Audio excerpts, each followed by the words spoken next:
YouTube channel. ಇವತ್ತು ನನ್ನ birthday ಇರೋದ್ರಿಂದ ಯಾದಗಿರಿಗುಟ್ಟ ಟೆಂಪಲ್ಗೆ ಹೋಗಬೇಕು ಅಂತ ಅಂದ್ಕೊತಿದ್ದೀನಿ. ನಿಮಗೂ ತೋರಿಸ್ತೀನಿ ಯಾವ ಥರ ಇದೆ ಅಂತ ಹೇಳ್ಬಿಟ್ಟು. ನರಸಿಂಹಸ್ವಾಮಿ ಟೆಂಪಲ್ಲು ಇಲ್ಲೇ ನಿಯರ್ ಬೈ ಇದೆ. ಹೋಗೋಣ ಮತ್ತೆ ಸಿಗೋಣ. ಬಾಯ್. ನನ್ನ ಔಟ್ಫಿಟ್ ಈ ಥರ ಇದೆ. ಯಾವ ಥರ ಇದೆ ಅಂತ ಹೇಳ್ಬಿಟ್ಟು ಚೆನ್ನಾಗಿದೆಯಾ ಕಮೆಂಟ್ ಮಾಡಿ. ನಾವು ಟೆಂಪಲ್ಗೆ ಹೋಗ್ತಾ ಇರಬೇಕಾದ್ರೆ ನಿಯರ್ ಅಲ್ಲಿ ಟರ್ನ್ ಆದಮೇಲೆ ಈ ಥರ ಒಂದು ರೋಡ್ ನಿಮಗೆ ಸಿಗುತ್ತೆ. ಇಲ್ಲಿ ತುಂಬ ಚೆನ್ನಾಗಿತ್ತು ಅಂತ ಹೇಳ್ಬಿಟ್ಟು ನಾನು ವೀಡಿಯೋಸ್ನ ಕ್ಯಾಪ್ಚರ್ ಮಾಡಿಕೊಂಡೆ. ಇದು ಟೆಂಪಲ್ ಕೆಳಗಡೆ ಇರೋವಂಥ ಎಂಟ್ರೆನ್ಸ್ ಇದು. ಸೊ ನೀವೇನು ನೋಡ್ತಾ ಇದ್ದೀರಾ, ಇದು ಯಾದಗಿರಿಗುಟ್ಟ ನರಸಿಂಹಸ್ವಾಮಿ ಟೆಂಪಲ್ ಕೆಳಗಡೆ, ಬೆಟ್ಟದ ಕೆಳಗಡೆ ಇರೋವಂಥ ಎಂಟ್ರೆನ್ಸ್ ಇದು. ಇಲ್ಲಿ ಅಲೋ ಮಾಡಲ್ಲ. ಆ್ಯಕ್ಚುಲಿ ನಾನು ಇದೇ ಎಂಟ್ರೆನ್ಸ್ ಅಂತ ಅಂದ್ಕೊಂಡಿದ್ದೆ. ಇಲ್ಲಿ ಕೂಡ ನೀವು ಹೋಗಿ ಮೇಲೆ ಏನಾದರೂ ಇದೆ ಅದೆಲ್ಲ ನೋಡ್ಬೋದು.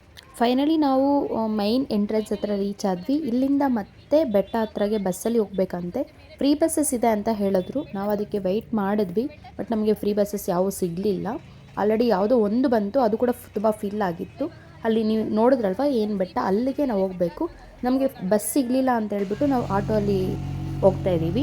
ಇವಾಗ ನೀವು ನೋಡ್ತಾ ಇರೋದು ಬೆಟ್ಟದ ಮೇಲೆ ಇರೋವಂಥ ಎಂಟ್ರೆನ್ಸು. ಒಂದ್ಸರಿ ಈ ಒಂದು ಎಂಟ್ರೆನ್ಸ್ನ ನೋಡ್ಕೊಂಬನ್ನಿ, ಎಷ್ಟು ತುಂಬ ಚೆನ್ನಾಗಿದೆ. ಆ ಒಂದು ಫೀಲ್ ತುಂಬ ನಮಗೆ ಚೆನ್ನಾಗಿ ಅನಿಸ್ತು ಅಲ್ಲಿ ಡೈರೆಕ್ಟಾಗಿ ನೋಡಿದಾಗ. ನೋಡ್ಕೊಂಡು ಬನ್ನಿ, ನನಗಂತೂ ತುಂಬ ಇಷ್ಟ. ಫೈನಲಿ ರೀಚ್ ಆದ್ವಿ. ಗೇಟ್ ಹತ್ರ ಕರ್ಕೊಂಡು ಹೋಗಬೇಕು. ಒಂದ್ಸಲಿ ವ್ಯೂ ನೋಡ್ಕೊಂಬನ್ನಿ ಟೆಂಪಲ್ದು. ಔಟ್ಲುಕ್ ಯಾವ ಥರ ಇದೆ ಅಂತ ಹೇಳ್ಬಿಟ್ಟು.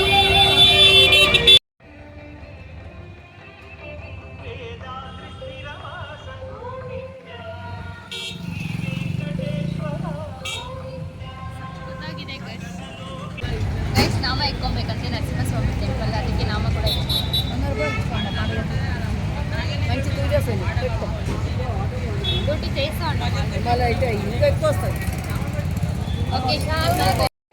ನಮ್ಮ ಮನೆ ದೇವರು ಕೂಡ ನರಸಿಂಹಸ್ವಾಮಿನೇ. ಈ ಥರ 3 ನಾಮ ಇಟ್ಕೋಬೇಕು ಅದು. ಸೊ ಅವರು ಅದಕ್ಕೆ ಇಡ್ತಾ ಇದ್ರು, ಇಟ್ಕೊಳ್ಳಿ ಜಾಬ್ ಬರುತ್ತೆ ಚೆನ್ನಾಗಿರೋದು ಅಂತ. ನಾನು ಇಲ್ಲ ಆಲ್ರೆಡಿ ಬಂದಿದೆ ಅಂತ ಹೇಳ್ತಾ ಇದ್ದೆ. ಇದು ನಾವು ಇವಾಗ ಒಳಗಡೆ ಹೋಗ್ತಾ ಇದ್ದೀವಿ. ಸೊ ಯಾವ ಥರ ಇರುತ್ತೆ ಅಂತೇಳ್ಬಿಟ್ಟು ನಿಮಗೂ ತೋರಿಸ್ತೀನಿ. ಫುಲ್ ಒಂದು 60 ಟು 70 ಕಿಲೋಮೀಟರ್ಸ್ ಅದು ದೂರ ಇರೋದು ನಾನು ಇರೋದ್ರಿಂದ. ಸೊ ಎಲ್ಲ ಫುಲ್ ಟ್ರಾವೆಲ್ ಮಾಡೋಷ್ಟರಲ್ಲಿ ಸಾಕಾಗಿತ್ತು ನನಗೆ. ಅದಕ್ಕೆ ಎಲ್ಲ ಫುಲ್ ಸ್ವಲ್ಪ ಎಲ್ಲ ಫೇಸ್ ಎಲ್ಲ ಹೋಗಿದೆ. ಸೊ ಇವಾಗ ಬನ್ನಿ, ಇಲ್ಲಿ ಸ್ಲಿಪ್ಪರ್ ಬಿಟ್ಬಿಟ್ಟು ದರ್ಶನಕ್ಕೆ ಹೋಗಬೇಕು. ಇಲ್ಲಿ ಕ್ಯೂ ಯಾವ ಥರ ಇದೆ, ಟಿಕೆಟ್ ಯಾವ ಥರ ತೊಗೊಬೇಕು ಅದೆಲ್ಲ ನಿಮಗೆ ತೋರಿಸ್ತೀನಿ ನಾನು. ಫೈನಲಿ ಟಿಕೆಟ್ ತೊಗೊಳೋದಕ್ಕೆ ಹೋಗಿದೆ. ಟಿಕೆಟ್ 1 ಮೆಂಬರ್ಗೆ ಬಂದುಬಿಟ್ಟು 150 ಅಂತೆ, ಅದು ಸ್ಪೆಷಲ್ ದರ್ಶನಮು. ಸೊ 150 ಟಿಕೆಟ್ಸು 2 ತೊಗೊಂಡಿದ್ವಿ. ನಾನು ನಮ್ಮ ಫ್ರೆಂಡ್ ಹೋಗಿದ್ದರಿಂದ ಅವು ತಗೊಂಡ್ರೆ ನಮಗೆ 4 to 5 ಅಷ್ಟರಲ್ಲಿ ದರ್ಶನ ಆಗುತ್ತೆ ಅಂತ ಹೇಳಿದ್ರು. ನೋಡೋಣ ಯಾವ ಥರ ಇದೆ, ಜನರು ಯಾವ ಥರ, ಎಷ್ಟು ಜನ ಬಂದಿದ್ದಾರೆ. ಇವತ್ತು ಸ್ಯಾಟರ್ಡೇ ನಾವು ಹೋಗಿದ್ದರಿಂದ ಎಷ್ಟು ಜನ ಬಂದಿದ್ದಾರೋ ನಾವು ಎಕ್ಸ್ಪೆಕ್ಟ್ ಮಾಡಿಲ್ಲ. ನಿಮಗೂ ತೋರಿಸ್ತೀವಿ ಎಷ್ಟು ಜನ ಇದ್ದಾರೆ ಅಂತ ಹೇಳ್ಬಿಟ್ಟು.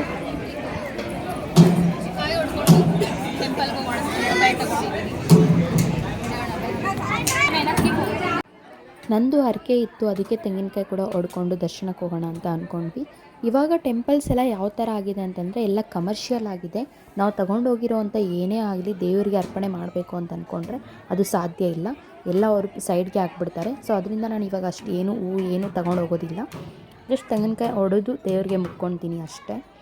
ಸೊ ಇದು ಇವಾಗ ನೀವು ನೋಡ್ತಾ ಇರೋದು ಫೋನ್ ಅಲೋ ಇಲ್ಲ ಒಳಗಡೆ, ಅದಕ್ಕೆ ಆಚೆಯಿಂದ ತೋರಿಸ್ತಾ ಇದ್ದೀನಿ. ಅಂತಂದ್ರೆ ಕಂಪ್ಲೀಟ್ ಇಷ್ಟು ಕ್ಯೂ ಇಲ್ಲಿ ಟೆಂಪಲ್ಗೆ ಹೋಗಬೇಕು. ನಾವು ಸ್ಪೆಷಲ್ ದರ್ಶನ ತಗೊಂಡು ಇವಾಗ ಇಲ್ಲಿ ನೀವು ನೋಡ್ತಾ ಇದ್ದೀರಲ್ಲ, ಇಲ್ಲಿ ಕ್ಯೂವಲ್ಗೆ ನಾವು ಹೋಗ್ತೀವಿ.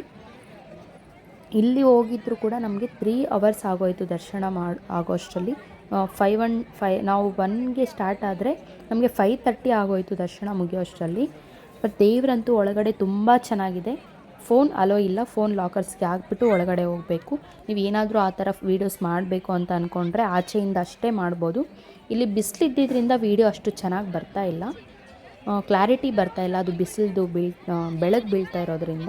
ಅವರು ಏನಾದರೂ ಫೋನ್ ಒಳಗಡೆ ಅಲೋ ಮಾಡಿದರೆ ತುಂಬ ಚೆನ್ನಾಗಿರೋದು. ಯಾಕಂದರೆ ಒಳಗಡೆ ಒಂದು ಆ್ಯಂಬಿಯನ್ಸ್ ಅಂತೂ ಸಖತ್ತಾಗಿದೆ. ದೇವರು ಚಿಕ್ಕದಾಗಿ ಕಲ್ಲು ಕೆಳಗಡೆ ಇದೆ, ತುಂಬ ಚೆನ್ನಾಗಿದೆ. ನೀವು ಯಾರಾದರೂ ಹೋಗಬೇಕು ಅಂತ ಅಂದ್ಕೊಂಡಿದ್ದೀರಾ, ಕರ್ನಾಟಕದಿಂದ ಇರೋರು ಆಗಲಿ ಇಲ್ಲ ತೆಲುಗು ಪೀಪಲ್ ಆಗಲಿ, ಹೈದ್ರಾಬಾದಲ್ಲಿ ಇರೋರೇ ಆಗಲಿ, ಹೋಗಬೇಕು ಅಂತ ಇದ್ದರೆ ಆದಷ್ಟು ನೀವು ಸ್ಯಾಟರ್ಡೆ ಟೈಮ್ಸ್ ಹೋಗಬೇಡಿ, ಮಾರ್ನಿಂಗ್ ಟೈಮ್ ಹೋಗಿ. ಓಕೆನಾ. ನಾವು ದರ್ಶನ ಮುಗಿಸ್ಕೊಂಡು ಫೈನಲಿ ಸ್ವರ್ಣಗಿರಿ ಟೆಂಪಲ್ಗೆ ಹೋಗ್ತಾ ಇದ್ದೀವಿ. ಇಲ್ಲಿ ನೀವು ನೋಡ್ತಾ ಇರೋಂಥ ವಿಗ್ರಹಗಳು, ಇದು ಸುರೇಂದ್ರಪುರಿ ಅಂತ ಕರೀತಾರೆ. ಇಲ್ಲಿ ಕೂಡ ಇದೆಲ್ಲ ದೇವರೆಲ್ಲ ಇದ್ದಾರೆ. ಬಟ್ ನಮ್ಗೆ ಟೈಮ್ ಇರಲಿಲ್ಲ ಇಲ್ಲೆಲ್ಲ ಹೋಗೋದಕ್ಕೆ. ಅದಕ್ಕೆ ಜಸ್ಟ್ ಆಚೆಯಿಂದ ಒಂದು ವೀಡಿಯೋನ ಕ್ಯಾಪ್ಚರ್ ಮಾಡಿಕೊಂಡೆ. ಫೈನಲಿ ನಾವು ಸ್ವರ್ಣಗಿರಿ ಟೆಂಪಲ್ಗೆ ರೀಚ್ ಆಗ್ತಾ ಇದ್ದೀವಿ. ಇದು ಎಂಟ್ರೆನ್ಸ್, ಸ್ಟಾರ್ಟಿಂಗ್ ಎಂಟ್ರೆನ್ಸ್ ಈ ಥರ ಇದೆ. ಒಳಗಡೆ ನಿಮಗೂ ತೋರಿಸ್ತೀನಿ ಯಾವ ಥರ ಇದೆ ಅಂತ ಹೇಳ್ಬಿಟ್ಟು. ನಾವು ನೋಡಿಕೊಂಡು ಹೋಗೋಣ ಬನ್ನಿ.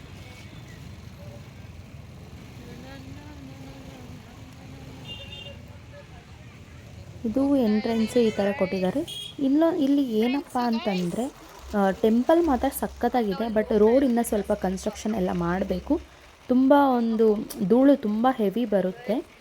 ಇಲ್ಲಿ ಇದು ಎಂಟ್ರೆನ್ಸ್ ಆದಮೇಲೆ ಕೆಳಗಡೆ ಎಲ್ಲ ಕಂಪ್ಲೀಟ್ ಒಂಥರ ಯಾವ ಥರ ಅಂದರೆ ಸ್ಲೋಪ್ ಥರ ಇದೆ. ಇವಾಗ ಇಲ್ಲಿ ಅವರು ಫ್ಲ್ಯಾಗ್ಸ್ ಎಲ್ಲ ಏನು ಹಾಕಿದಾರೋ, ಅವ್ರು ಫ್ಲ್ಯಾಗ್ ಹಾಕಿರೋ ರೋಡಲ್ಲಿ ಅದು ರೋಡ್ ಮಾಡಿದ್ದಾರೆ.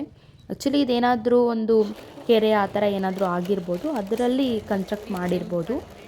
ಇದೆಲ್ಲ ಇನ್ನೂ ಇಂಪ್ರೂವ್ ಆಗಿಲ್ಲ ಅಂತ ಅಂದ್ಕೊತೀನಿ. ಸೊ ಅದಕ್ಕೆ ಅವರು ರೋಡ್ ಕೂಡ ಇವತ್ತಿನವರೆಗೂ ಕನ್ಸ್ಟ್ರಕ್ಟ್ ಆಗಿದೆ. ಬಟ್ ಇದು ಟೆಂಪಲ್ ಮಾತ್ರ ತುಂಬ ಹಳೇ ಟೆಂಪಲ್ಲು, ಸ್ಟಿಲ್ ಇನ್ನೂ ಮಾಡಿಲ್ಲ ಅಂತಂದರೆ ಮೇ ಬಿ ಏನೋ ಇರ್ಬೋದು. ಇಲ್ಲಿ ನಾವು ಫೈನಲಿ ಟೆಂಪಲ್ ಎಂಟ್ರೆನ್ಸ್ ಹತ್ರ ರೀಚ್ ಆಗಿದ್ದೀವಿ. ನಾವು ಹೋಗಿದ್ದು ಆಟೋಲ್ಲಿ ಹೋಗಿದ್ವಿ ಇಲ್ಲಿಗೂ ಕೂಡ. ಅಲ್ಲಿ ಟೆಂಪಲ್ ಯಾದಗಿರಿಗುಟ್ಟ ಟೆಂಪಲಿಂದ ಸ್ವರ್ಣಗಿರಿ ಟೆಂಪಲ್ಗೆ 6 to 8 ಕಿಲೋಮೀಟರ್ಸ್ ಇರುತ್ತೆ. ನಿಮಗೆ ಬಸ್ ಸಿಗುತ್ತೆ, ಬಸ್ಸಲ್ಲಿ ನೀವು ಕೂಡ ಹೋಗ್ಬೋದು. ಯಾರಾದರೂ ಹೊಸ್ದಾಗಿ ಹೋಗ್ತಿದ್ದೀರಾ ಅಂತಂದರೆ ಎಲ್ಲ ನೀವು ಟೈಮ್ ಪ್ಲ್ಯಾನ್ ಮಾಡಿಕೊಂಡು ಆದಷ್ಟು ಬೇಗ ಬಿಡಿ. ನಾವು ಬಿಟ್ಟಿದ್ದೆ 11 o'clock ಆಗೋಯ್ತು ಬಿಟ್ಟಿದ್ದು. ಸೊ ನಾವು ಟೆಂಪಲ್ಗೆ ಮುಗಿಸೋ ಅಷ್ಟರಲ್ಲಿ ನಮ್ಗೆ ಲೇಟ್ ಆಯಿತು. ಇಲ್ಲಿ ನಾವು ರೀಚ್ ಆಗಿದ್ದು 6ಗೆ ರೀಚ್ ಆದ್ವಿ ಸ್ವರ್ಣಗಿರಿ ಟೆಂಪಲ್ಗೆ.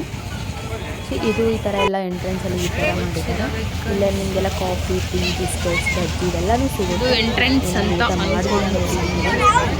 ಪ್ರಸಾದ ಅಂದರೆ ಲಡ್ಡು ಅಷ್ಟೇ ಇರುತ್ತೆ, ಊಟ ಏನು ಸಿಗೋದಿಲ್ಲ. ಇದು ಎಂಟ್ರೆನ್ಸು. ಇಲ್ಲಿ ವೆಂಕಟೇಶ್ವರ ಸ್ವಾಮಿದು ದೊಡ್ಡದಾಗಿ ಪಾದಗಳಿದೆ. ಸೊ ಅದನ್ನು ಕೂಡ ನಾನು ಕ್ಯಾಪ್ಚರ್ ಮಾಡಿಕೊಂಡೆ. ನಾನು ತಿರುಪತಿಯಲ್ಲಿ ಕೂಡ ಈ ಥರ ಒಂದು ಪಾದಗಳನ್ನ ನಾನು ನೋಡಲಿಲ್ಲ. ತುಂಬ ದೊಡ್ಡದಾಗಿದೆ ಪಾದ. ಎಲ್ಲೂ ನಾನು ವೆಂಕಟೇಶ್ವರ ಸ್ವಾಮಿ ಪಾದಗಳು ಇಷ್ಟು ದೊಡ್ಡದಾಗಿ ನೋಡಲಿಲ್ಲ. ಇದೇ ಫಸ್ಟ್ ಟೈಮು. ತುಂಬ ನನಗಂತೂ ಒಂದು ಒಳ್ಳೆ ಫೀಲ್ ಬಂತು. ಇಲ್ಲಿ ಟೆಂಪಲ್ಗೆ ಸ್ಟಾರ್ಟಿಂಗು ಈ ಥರ ಒಂದು ಮೆಟ್ಟಿಲು ಕೊಟ್ಟಿದ್ದಾರೆ. ಇದು ಸ್ಟೆಪ್ಸ್ ನಾವು ಹತ್ಕೊಂಡು ಹೋಗ್ತಾ ಇದ್ದೀವಿ. ಇದು ಆಲ್ಮೋಸ್ಟ್ ನಾವು ಮಿನಿ ತಿರುಪತಿ ಅಂತಲೇ ಹೇಳ್ಬೋದು. ಯಾಕಂದರೆ ತಿರುಪತಿ ಅಷ್ಟೇ ಕ್ಲೀನ್ ಇದೆ, ತಿರುಪತಿ ಅಷ್ಟು ದೊಡ್ಡದು ಅಂತ ಹೇಳಲ್ಲ, ಅದರಲ್ಲಿ ಒಂದು 30 to 40% ಇದೆ ಅಂತ ಹೇಳ್ಬೋದು. ಯಾಕಂದರೆ ತುಂಬ ಇವರು ಕೂಡ ತುಂಬ ಕ್ಲೀನಾಗಿ ಮೈಂಟೈನ್ ಮಾಡಿದ್ದಾರೆ. ದೇವರ ಭಕ್ತಿ ಜನ ಅಂತೂ ತುಂಬ ಜನ ಬರ್ತಿದ್ದಾರೆ, ಎಲ್ಲಿದ್ದಾರೋ ಗೊತ್ತಿಲ್ಲ. ಎಷ್ಟು ಜನ ಬಂದಿದ್ದಾರೆ ಅಂತಂದರೆ ಅಷ್ಟು ಜನ ಬಂದಿದ್ದಾರೆ. ಅದು ಬೇರೆ ಅವತ್ತು ಏನು ಫಂಕ್ಷನ್ ಆಗಲಿ, ಲೈಕ್ ಏನಾದರೂ ಫೆಸ್ಟಿವಲ್ ಏನೂ ಇಲ್ಲ, ಬಟ್ ಜಸ್ಟ್ ಸ್ಯಾಟರ್ಡೇ ಆಗಿತ್ತು. ಆದ್ರೂ ತುಂಬ ಜನ ಇದ್ದರು. ನಾನು ಆ್ಯಕ್ಚುಲಿ ಇನ್ನೂ ಏನಾದರೂ ಮಾಡಬೇಕು, ಇನ್ನೂ ಏನಾದ್ರು ತೊಗೊಂಡೋಗ್ಬೇಕು, ಅಲ್ಲಿ ಏನಾದರೂ ಪೂರ್ ಪೀಪಲ್ಗೆ ಪ್ರಸಾದ ಥರ ಏನಾದರೂ ಹಂಚೋಣ ಅಂದ್ಕೊಂಡೆ. ಟೈಮ್ ಇರಲಿಲ್ಲ, ಪ್ಲಸ್ ಸಪೋರ್ಟ್ ಇವಾಗ ಯಾರಾದರೂ ಫ್ರೆಂಡ್ಸ್, ನಾನು ನಮ್ಮ ಫ್ರೆಂಡ್ ಒಬ್ಬರೇ ಆಗಿದ್ದರಿಂದ ಸ್ವಲ್ಪ ಕಷ್ಟ ಅನಿಸ್ತು. ಇವಾಗ ದರ್ಶನಕ್ಕೆ ಹೋಗಬೇಕು. 2 hours ಆಗುತ್ತಂತೆ ದರ್ಶನ. ಆಲ್ರೆಡಿ 6:30 ಆಗಿದೆ. ಬನ್ನಿ ಹೋಗೋಣ. 500 rupees ಅಂತ ಹಾಕಿದ್ದಾರೆ. ಫ್ರೀಯಾಗಿ ಹೋದ್ರೂ ಒಂದೇ ಟೈಮ್ ಅಂತೆ. 500 rupees ತೊಗೊಂಡೋದ್ರು ಒಂದೇ ಟೈಮು. ಸೊ ನಾವು ಫ್ರೀಯಾಗಿ ಹೋಗೋಣ ಅಂತ ಅಂದ್ಕೊಂಡಿದ್ದೀವಿ. ಬನ್ನಿ. ನಾವು ಫ್ರೀ ದರ್ಶನಂಗೆ ಹೋಗೋಣ ಅಂತ ಅಂದ್ಕೊಂಡ್ವಿ. ಅಲ್ಲಿ ಮಾತಾಡೋಣ, ಅಲ್ಲಿ ವ್ಲಾಗ್ ಮಾಡೋಣ ಅಂದರೆ ತುಂಬ ಸೌಂಡ್ ಇದೆ, ತುಂಬ ಒಂದು ಗಲಿಬಿಲಿ ಅಂತ ಅನಿಸ್ತಾ ಇತ್ತು. ಅದಕ್ಕೆ ನಾನು ವಾಯ್ಸ್ ಓವರ್ ಕೊಡ್ತಾಯಿದ್ದೀನಿ. ಫ್ರೀ ದರ್ಶನಂಗೆ ಹೋಗೋಣ ಅಂತಂದರೆ ನಮ್ಮ ಟೈಮ್ ಇಲ್ಲಿ ನೋಡಿ, ನೀವು ಕ್ಯೂ ನೋಡ್ತಾ ಇರ್ಬೋದು, ಜನ ನೋಡ್ತಾ ಇರ್ಬೋದು. ಒಂದು 4 hours ಆದ್ರೂ ಆಗುತ್ತೆ ಅಂತ ಹೇಳ್ತಾ ಇದ್ದಾರೆ. ಅದಕ್ಕೆ ನಾವು ಏನು ಥಿಂಕ್ ಮಾಡ್ತಾಯಿದ್ದೀವಿ, ಒಳಗಡೆ ಹೋಗೋದಾ ಬೇಡವಾ ದರ್ಶನಕ್ಕೆ, ಇಲ್ಲ ಮನಿ ತಗೊಂಡು ಹೋದ್ರೂ ಸೇಮ್ ಪ್ರೈಸ್ ಆದ್ರೂ ಸೇಮ್ ಲೇಟ್ ಆಗುತ್ತೆ ಅಂತ ಹೇಳ್ತಾಯಿದ್ರು. ಆಲ್ರೆಡಿ ನಮಗೆ 6:30 ಆಗಿಬಿಟ್ಟಿತ್ತು ಅಲ್ಲಿ. ಇನ್ನು ನಾವು ದರ್ಶನ ಮುಗಿಸ್ಕೊಳ್ಳೋ ಅಷ್ಟರಲ್ಲಿ 8 ಆಗುತ್ತೆ. ಮತ್ತು 60 ಕಿಲೋಮೀಟರ್ ನಾವು ಟ್ರಾವೆಲ್ ಮಾಡಬೇಕು. ಸೊ ಅದರಿಂದ ಯೋಚನೆ ಮಾಡ್ತಾಯಿದ್ವಿ. ಪಾಪ ಜನ ಅಂತೂ ವೆಯ್ಟ್ ಮಾಡಿ ಕುತ್ಕೊಂಡ್ಬಿಟ್ಟಿದ್ದಾರೆ, ಸುಸ್ತಾಗ್ಬಿಟ್ಟಿದ್ದಾರೆ. ಕ್ಯೂವಲ್ಲಿ ಯಾವ ಥರ ಕುತ್ಕೊಂಡಿದ್ದಾರೆ ಅಂತ ನೋಡಿ, ನೀವೇ ನೋಡ್ತಾ ಇರ್ಬೋದು. ಸೇಮ್ ತಿರುಪತಿಯಲ್ಲಿ ನಾವು ಅಲ್ಲಿ ಗೋಲ್ಡನ್ಸ್ ಇರ್ತವೆ ಅಲ್ವಾ, ಅದರಲ್ಲಿ ಕುತ್ಕೊತೀವಿ ನಾವು. ಇಲ್ಲಿ ಕ್ಯೂವಲ್ಲೇ ಪಾಪ ಕುತ್ಕೊಂಡು ಅವ್ರಿಗೆ ಊಟ ಇಲ್ಲದೆ ಏನೂ ಇಲ್ಲದೆ ದೇವ್ರ ದರ್ಶನಕ್ಕೋಸ್ಕರ ನಾವು ನೋಡೋದು 1 minute ಕೂಡ ದೇವ್ರನ್ನ ನೋಡಲ್ಲ. ಬಟ್ ಆದರೂ ಆ ದೇವ್ರನ್ನ ನೋಡೋದಕ್ಕೆ ನಾವು ನಂಬಿಕೆ ಇಟ್ಟು ಈ ಥರ ಕಾತು ಹೋಗ್ತೀವಿ. ಸೊ ದೇವರು ಕೂಡ ನಮಗೇನು ಕೊಡಬೇಕೋ ಅದನ್ನು ಕೊಡ್ತಾರೆ. ನಾವು ಜಾಸ್ತಿ ಎಕ್ಸ್ಪೆಕ್ಟು ಮಾಡೋಕ್ಕಾಗಲ್ಲ. ಕೊಟ್ಟಿದ್ರಲ್ಲಿ ನಾವು ಸಂತೋಷವಾಗಿ ಜೀವನ ಸಾಗಿಸ್ಬೇಕಾಗುತ್ತೆ. ಸೊ ನನಗಂತೂ ಏನು ಮಾಡಬೇಕೋ ಗೊತ್ತಾಗ್ತಾನೇ ಇಲ್ಲ. ಅದಕ್ಕೆ ಟೆಂಪಲ್ ಎಲ್ಲ ಒಂದು ರೌಂಡ್ ಹಾಕ್ಕೊಂಬರೋಣ ಅಂತ ಹೇಳ್ಬಿಟ್ಟು ಟೆಂಪಲ್ ಯಾವ ಥರ ಇದೆ ಮತ್ತು ವೀಡಿಯೋ ಮಾಡೋದಕ್ಕಾಗೋಲ್ಲ, ದರ್ಶನ ಎಷ್ಟೊತ್ತಾಗುತ್ತೋ ಏನೋ ಅಂತ ಹೇಳ್ಬಿಟ್ಟು ನಾನು ವೀಡಿಯೋ ಮಾಡ್ಕೊಂಬರೋಣ ಅಂತ ಹೇಳ್ಬಿಟ್ಟು ವೀಡಿಯೋ ಮಾಡ್ತಾಯಿದ್ದೀನಿ. ಇದು ಟೆಂಪಲ್ ಬ್ಯಾಕ್ಗ್ರೌಂಡಲ್ಲಿರೋಂಥ ಏರಿಯಾ ಯಾವ ಥರ ಇದೆ ಅಂತ ಲೈಟಿಂಗ್ಸ್ ಎಲ್ಲ ಕೊಟ್ಟಿದ್ದಾರೆ. ಈ ಲೈಟಿಂಗ್ ಆದಮೇಲೆ ಆ ಕಡೆ ಹೋದರೆ ತುಂಬ ಚೆನ್ನಾಗಿದೆ. ಅಲ್ಲೆಲ್ಲ ಭತ್ತನ ಬೆಳೆದಿದ್ದಾರೆ. ಈ ಕಡೆ ತುಂಬ ಭತ್ತ ಬೆಳೀತಾರೆ, ಯಾಕಂದರೆ ಅವ್ರು ರೈಸ್ ಜಾಸ್ತಿ ತಿಂತಾರೆ ಅಲ್ವಾ. ನಮ್ಮ ಥರ ಮುದ್ದೆ ತಿನ್ನಲ್ಲ. ನಾವು ಚಿಕ್ಕಬಳ್ಳಾಪುರ ಆಗಿರೋದ್ರಿಂದ ಮುದ್ದೆ ಎಲ್ಲ ತುಂಬ ಮುದ್ದೆ ಡೈಲಿ ಮುದ್ದೆ ತಿಂತೀವಿ. ಬಟ್ ಅವ್ರ ಕಡೆ ಎಲ್ಲ ಮುದ್ದೆನೇ ಅಷ್ಟು ಸಿಗೋದಿಲ್ಲ. ಇದು ಪ್ಯಾಲೇಸ್ ಥರ ಕೊಟ್ಟಿದ್ದಾರೆ. ಇಲ್ಲಿ ಯಾರಾದರೂ ಲೈಕ್ ವಿಶ್ರಾಂತಿ ಪಡೆಯೋ ಜಾಗ ಅಂದ್ಕೊತೀನಿ, ನಮಗೆ ಅಂತಲ್ಲ, ಯಾರಾದರೂ ಗೆಸ್ಟ್ಸ್ ಆ ಥರ ಏನಾದರೂ ಪೊಲಿಟಿಷಿಯನ್ಸ್ ಈ ಥರ ಬಂದರೆ ಅಂದ್ಕೊತೀನಿ. ನೋಡಿ ನೀವು, ಇದು ಈವ್ನಿಂಗ್ ಅಲ್ಲಿ ಪೈರು ಉಣಿದ್ದಾರೆ, ಅದು ವಾಟರ್ ಥರ ಕಾಣ್ತಾ ಇದೆ. ಆ ಪೈರು ಉಣಿರೋದು ತುಂಬ ಚೆನ್ನಾಗಿದೆ ನೋಡೋದಕ್ಕೆ ಆಚೆಯಿಂದ. ನಂಗೆ ಇಷ್ಟ ಆಯಿತು ಅಂತಬಿಟ್ಟು ನಾನು ವೀಡಿಯೋನ ಕ್ಯಾಪ್ಚರ್ ಮಾಡಿಕೊಂಡೆ.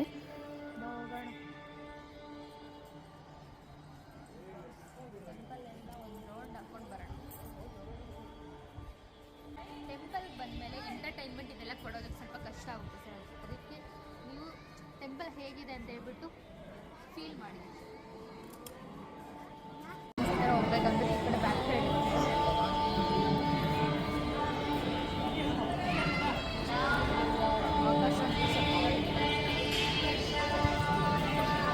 ಇನ್ನೆಲ್ಲ చూపిస్తుంది.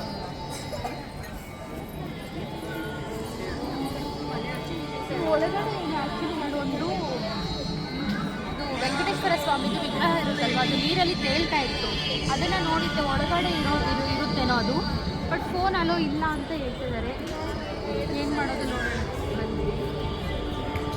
ಇಲ್ಲಿ ಆಂಜನೇಯ ಸ್ವಾಮಿ ವಿಗ್ರಹ ಇದೆ.